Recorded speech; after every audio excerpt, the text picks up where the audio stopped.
తెలంగాణలో పనిచేసే ప్రభుత్వ ఉద్యోగులందరికీ ప్రమాద బీమా అంటే యాక్సిడెంటల్ ఇన్సూరెన్స్ని ప్రవేశపెట్టడం కోసం తెలంగాణ గవర్నమెంట్ ప్రయత్నాలు మొదలుపెట్టింది. గవర్నమెంట్ ఎంప్లాయీస్ అంటే పర్మనెంట్ ఎంప్లాయీస్, కాంట్రాక్ట్, అవుట్సోర్సింగ్, కొన్ని సందర్భాల్లో కొద్దిమంది పెన్షన్దారులకు కూడా ఈ యాక్సిడెంటల్ ఇన్సూరెన్స్ని కవర్ చేయడానికి గవర్నమెంట్ ప్రయత్నాలు మొదలుపెట్టింది. ప్రమాదవశాత్తు మరణించిన, శాశ్వత అంగవైకల్యం కలిగిన, లేదంటే శాశ్వతంగా పాక్షిక వైకల్యం అంటే పూర్తిగా పనిచేయలేని పరిస్థితి కాకుండా పాక్షికంగా వైకల్యం కలిగించినా కూడా ఈ యాక్సిడెంటల్ బీమా కవర్ అయ్యేలా బ్యాంకుల్ని ప్రపోజల్స్ పంపించమని అడిగింది. ఆ బ్యాంకులు కూడా ఆల్రెడీ ప్రపోజల్స్ పంపించినాయి. మొత్తం 14 బ్యాంకుల్లో తెలంగాణ ప్రభుత్వ ఉద్యోగులకు సంబంధించిన ఖాతాలు ఉన్నాయి. ఇప్పుడు ఈ బ్యాంకులన్నింటినీ ప్రమాద బీమాకు సంబంధించి ప్రపోజల్స్ పంపించమని గవర్నమెంట్ అడగడంతో ఇమ్మీడియట్ గా అన్ని బ్యాంకులు, మొత్తం 14 బ్యాంకులు ప్రపోజల్స్ పంపించినాయి. కొన్ని బ్యాంకులు 50 లక్షల నుంచి 1.5 కోట్ల రూపాయల వరకు ఈ యాక్సిడెంటల్ ఇన్సూరెన్స్ కవరేజ్ కోసం ముందుకొచ్చినాయి. ఇంకొన్ని బ్యాంకులు 2 కోట్ల నుంచి 3 కోట్ల రూపాయల వరకు కూడా ఈ యాక్సిడెంటల్ ఇన్సూరెన్స్ ఇవ్వడానికి ప్రపోజల్స్ ఇచ్చినాయి గవర్నమెంట్కి. ఈ స్కీము ఓన్లీ గవర్నమెంట్ పర్మనెంట్ ఎంప్లాయీస్కే కాకుండా అవుట్ సోర్సింగ్, కాంట్రాక్ట్ ఎంప్లాయీస్, కొన్ని సందర్భాల్లో పెన్షనర్లకు కూడా ఇవ్వడానికి రెడీ అవుతుంది గవర్నమెంట్.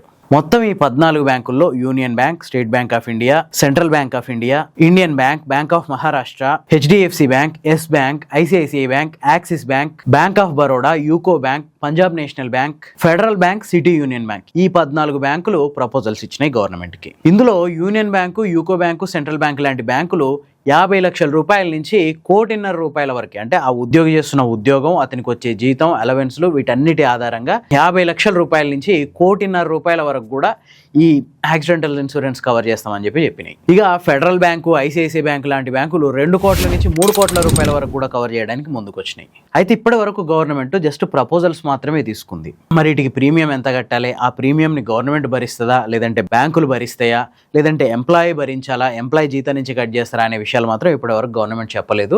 ప్రభుత్వ ఉద్యోగులకి యాక్సిడెంటల్ ఇన్సూరెన్స్ కల్పిస్తాం అని మాత్రమే చెప్పింది. దీని విధి విధానాలు ఏందో ఇప్పటి వరకు ప్రకటించలేదు. జస్ట్ బ్యాంకులు ఎంత శాలరీ ఉన్న ఎంప్లాయీకి ఎంతవరకు కవరేజ్ ఇవ్వగలవు అన్న సమాచారాన్ని మాత్రమే తెప్పించుకుందనమాట.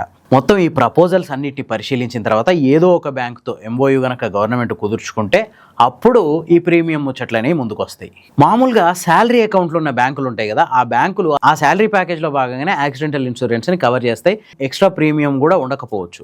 అయితే ఒక్కోసారి పూర్తి ప్రీమియంని బ్యాంకులు భరించలేవు. అంటే పనిచేస్తున్న సంస్థ, ఉద్యోగి ఎక్కడైతే పనిచేస్తున్నాడో ఆ సంస్థ ప్లస్ బ్యాంకు చెరసగం కట్టేలో కూడా నిబంధనలు ఉంటాయి. ఇక్కడ సంస్థ అంటే ప్రభుత్వం కాబట్టి ప్రభుత్వం సగం, బ్యాంకు సగం భరించేలా ఈ యాక్సిడెంటల్ ఇన్సూరెన్స్లు ఉంటాయి. ఇక కొన్ని సందర్భాల్లో ఏంటంటే బ్యాంకు మాకు ఎట్లాంటి సంబంధం లేదు, ఖచ్చితంగా ఒక ఎంప్లాయీ ఏ సంస్థలో అయితే పనిచేస్తుండో ఆ సంస్థే భరించాలి అంటే ఇక్కడ సంస్థ కాబట్టి గవర్నమెంటే భరించాల్సిన అవసరం ఉంటుంది. అయితే ఈ గవర్నమెంట్ సొంతంగా కడుతుందా, తన డబ్బుల నుంచి తీసి కడుతుందా, లేదంటే ఎంప్లాయీ జీతాల నుంచి సగం కట్ చేసి సగం గవర్నమెంట్ ఇవ్వడం, ఇట్లాంటి ప్రయత్నాలు ఏమైనా చేస్తుందా అనేది మాత్రం పూర్తిగా ఎంఓయూ కుదిరి మొత్తం విధి విధానాలు, నిబంధనల మీద ఒక క్లారిటీ వచ్చిన తర్వాత మాత్రమే తెలుస్తుంది. అయితే ఇక్కడ డౌట్ ఏంటంటే రైతు బీమా ప్రీమియం గురించి నిన్న మొన్నటి దాకా పెద్ద ఆందోళనే జరిగింది. ప్రతిపక్షాలు గవర్నమెంట్ని నిలదీసిన పరిస్థితి ఉంది. గతంలో రైతు ప్రమాదవశాత్తు చచ్చిపోయిన, సహజ మరణం చెందిన 21 ఏళ్ల నుంచి 59 ఏళ్ల మధ్యలో గనక రైతు వయసు ఉంటే 5 లక్షల రూపాయల వరకు బీమా ఉండేది. దాని ప్రీమియం పూర్తిగా గవర్నమెంటే చెల్లించేది. అయితే గత 6-7 నెలల నుంచి ఈసారి 2025-26 ఫైనాన్షియల్ ఇయర్కి సంబంధించి రైతు బీమా ప్రీమియం చెల్లించలేదు అని చెప్పి రీసెంట్గా రైతులతో పాటు ప్రతిపక్షాలు కూడా ఆందోళన చేసినాయి. దాంతో గవర్నమెంట్ ఎల్ఐసికి 1,359 కోట్ల ప్రీమియంని రైతుల తరఫున చెల్లించింది. ఈ నేపథ్యంలోనే అంటే రైతు బీమా ప్రీమియం కట్టిన 2-3 రోజుల్లోనే ఉద్యోగుల ప్రమాద బీమా మీద కూడా ఒక నిర్ణయం తీసుకోబోతుంది గవర్నమెంట్.